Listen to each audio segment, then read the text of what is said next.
বাংলাদেশের ইকোনমি খুব দ্রুত গতিতে এগিয়ে আছে। গ্রোথের সাথে সাথে সবসময় কিছু ড্রব্যাকস, কিছু এক্সটার্নালিটিস থাকে।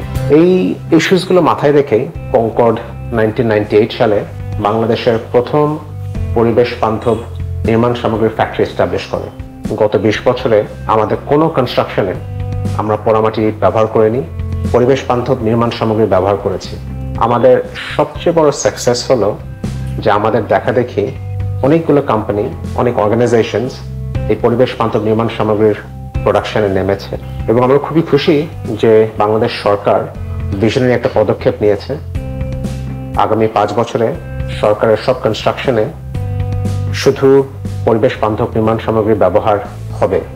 সরকার এবং সবার সহায়তায় আমার মনে হয় যে এই প্রযুক্তি, এই পরিবেশ বান্ধব নির্মাণ সামগ্রী অ্যাকসেপ্টেন্স পাবে এবং এর ইউজ থেকে আমাদের ইকোনমিতে মনে হয় একটা বড় একটা পজিটিভ ইম্প্যাক্ট আসবে।